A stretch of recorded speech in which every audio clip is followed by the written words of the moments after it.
thunderous applause.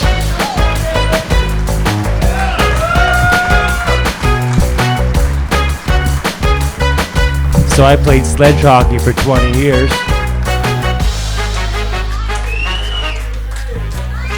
That's the truth. So I would usually say that this is the time of the show where it gets weird, but it's been pretty fucking weird. Yeah, it's been fucking awkward, man. It's so weird for me. I grew up in London, and I came here tonight, and I just realized that I just brought my dad on a play date. That's really all I did. I should address the elephant in the room. I was born with cerebral palsy, and having cerebral palsy is like when someone puts a finger in your bum for the first time. Like, it's weird, it's awkward, but with the right attitude, you could have a lot of fun.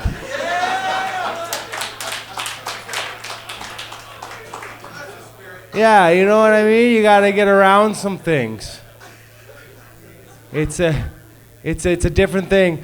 I grew up doing a lot of cool things. Like, I did a lot of work for the Make-A-Wish Foundation, which was pretty cool. But they didn't give me any money or anything, just this banner that goes above my bed. But the fucking thing doesn't work, because every morning I wake up handicapped. You know, to be honest, I shouldn't say it doesn't work, because sometimes I get women into bed, but only after I tell them it's tax deductible. There's a lot of perks out there in the handicap world. It gets pretty crazy. I recently, my work, I work for Chorus Entertainment, which is a big entertainment company, and we did a walk for Crohn's, where we raised $10,000 for Crohn's. They're not here, they don't give a fuck. But like, while I was watching this walk for Crohn's, it got me thinking. I was like, fuck. I'm working for the wrong team. I should be doing a walk for cerebral palsy. But then I thought about that again. That's pretty much March of the Penguins 2.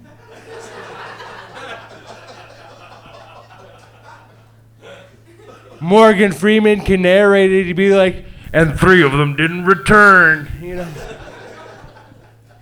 made it real weird. But there is a lot of perks with being involved with having a handicap, like those blue parking spots. Handicap parking is legit. So legit. But why does Home Depot have 17 handicap parking spots? I don't get that, guys. I'm never gonna buy a ladder. Like, it's not in my fucking cards. But that's not to say that I don't get in fights over parking. You know, we went through Christmas 2 months ago, right? And I will fight a pregnant bitch for a parking spot. 9 months, go fuck yourself. I'm doing a life sentence. Fuck off, man.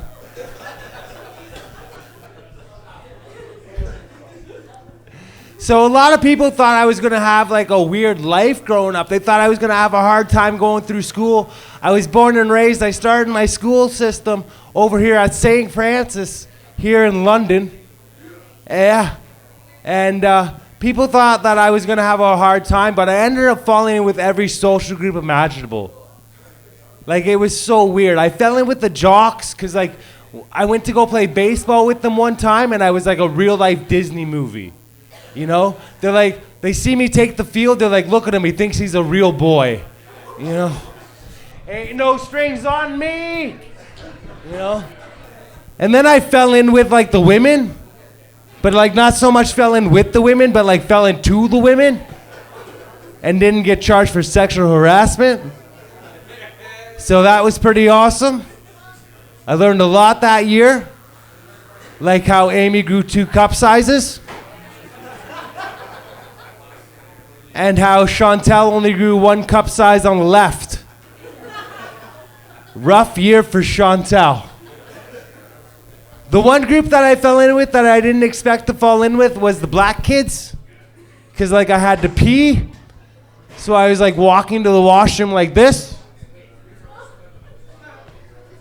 They're like, yo, that motherfucker's gangster. Like, it's crazy. I actually have a lot in common with the black community, man. Nobody in this room thinks I could swim.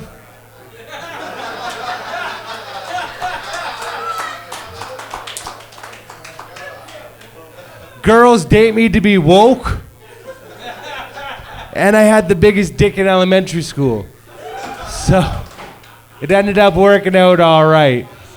There was one person that could tell me the truth in elementary school, and that was my guidance counselor. My guidance counselor, he asked me, hey Dylan, what do you want to be when you grow up? I said, I want to be a police officer. And he said, Dylan, every report's going to end the same way. Perp fled on foot. That joke's funnier than you're acting. I had a lot of buddies growing up, and like a lot of buddies, they tried to help me find the cure for cerebral palsy. But we did it like teenagers with drugs and alcohol. And we did learn a lot. The first thing we learned is there's no difference between a drunk asshole and a crippled drunk asshole. Except I could pee wherever I want and it's socially acceptable. So that was okay. The next step we took is we took acid. Yeah, acid almost worked. Like I took some acid, I gave everyone else cerebral palsy. I was like, fuck it, close enough. Oh man, I love coming back home. It's nice to see a bunch of people in one room together. Do you guys remember COVID? You guys remember the beginning of COVID when people would go out and work out and stuff? Remember that? Remember when you went out for a run? I went out for a run, I started freaking people the fuck out. I went for a run, they're like, get inside, it's escalating quickly.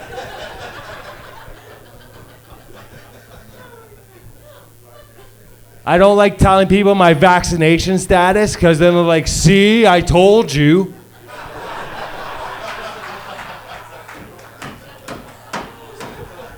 Yeah, that's a table slapper, eh? That's a good one. Oh man, I love meeting people at shows. You get to meet some really cool people being a stand-up comic. One time I got off the stage and this girl didn't even tell me her name. She just ran up to me and she's like, I have 3 dogs. One of them's blind, one of them's deaf, and one of them's missing a leg.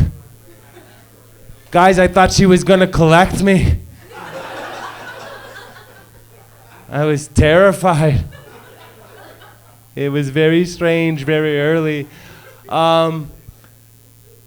It's hard to tell someone that you have cerebral palsy because their first instinct is like, does that mean you're psychic? That's not the case, but I can tell what you're thinking by the face you make when you meet me. Like, there's this face. There's he's fucked up. Then there's this face. That's I want the drugs that guy's on. You know, then there's a sad face. That's a girl who just let me come on her face after sex. Yeah, I flipped it on you, eh? It got weird. You guys thought you knew what was coming, but neither did she. Yeah, real weird, real quick. I was recently at a show where Here, I'll tell you this story first. You guys pee, right? Right? No? I'm just trying to relate. You know, what do you normies do? So I had to pee the other day and I was feeling brave. So I decided to stand up. Right? But what I didn't know is what was coming. Like, it was one of these pees that like last the whole commercial. You know what I'm talking about, man? It goes on for way too long and you start laughing at it. I don't know about you, man, but when I start laughing while I'm peeing, I'm losing structural integrity pretty fucking quickly. Long story short is I need a new towel rack. You know? So I was doing this show up in Kitchener, and I was in the washroom. I was supposed to go first. That's called riding the bullet, right? So I was supposed to go first, and I had a beer in my hand, and again, I was feeling brave. I decided to pee standing up, and I failed miserably. I peed on everything but the toilet. Like, I pissed on the wall, on the mirror, on my pants. So I could do the only thing a crippled man could do and I decided to take my beer and spill it all over my pants and claim, oh, it wasn't my fault. I fell over, right? Which worked out because I got 2 free beers, right? But I could hear the guy yelling, are you ready to start the show? And I'm going, fuck no! But luckily, with all the beer and the piss, I take the stage. And luckily for me is the whole first row is from Hamilton. So no one had a fucking clue. It was pretty awesome. It was pretty epic. I don't know what you guys are thinking, but I can guess this is probably what you're thinking. He's pretty tall for a preemie.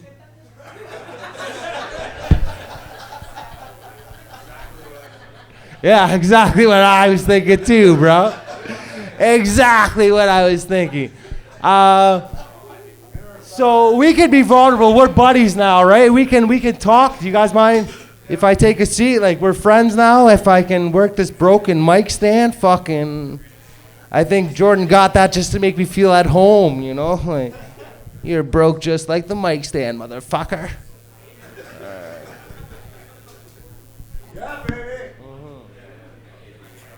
So I know you guys came for stand-up, but I'm going to turn into a sitcom. Do you mind?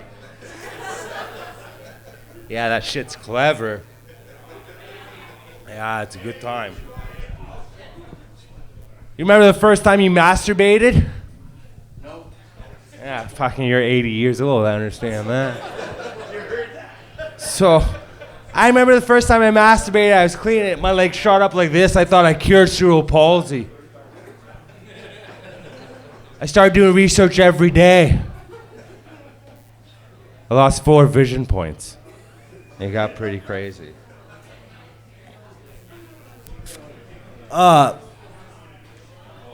So my mom asked me about my dating life not too long ago. She's like, hey, Dylan, why don't you date someone with cerebral palsy? And I've done that before, guys. And it was a pretty good relationship, but it got weird because, like, it took us 2 hours to hug. Took us 3 hours to unhug. You know, so it got rough. I was setting records for coitus, which is fucking. We did that for a while. I kind of feel bad because I just broke up with this girl because I feel kind of shallow because she worked on a farm and she had a callus on her pinky finger that went down half of her finger, right?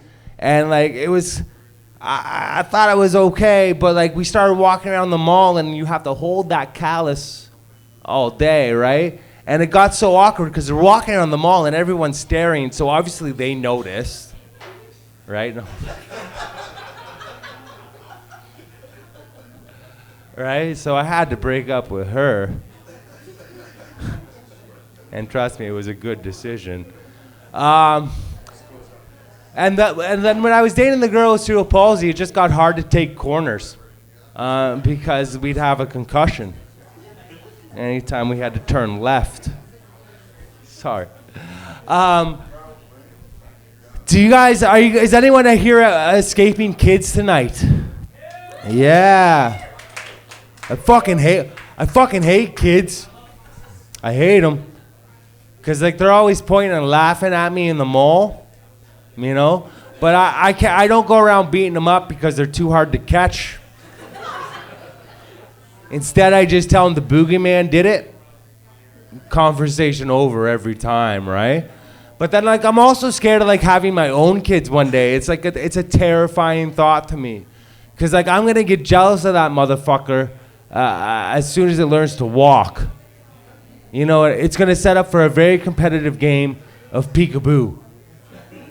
You know? And then what happens if I want to discipline my kid for, like, drawing on the walls or whatever, right? Then I have to, like, get ready, I have to chase it down, and then it runs up the stairs. Like, what the fuck? I'm gonna have to get in my stair chair, be like, here I come. I'm on the way. I'm almost there. Get away from the plug. Fuck. Like, that's what I have to look forward to.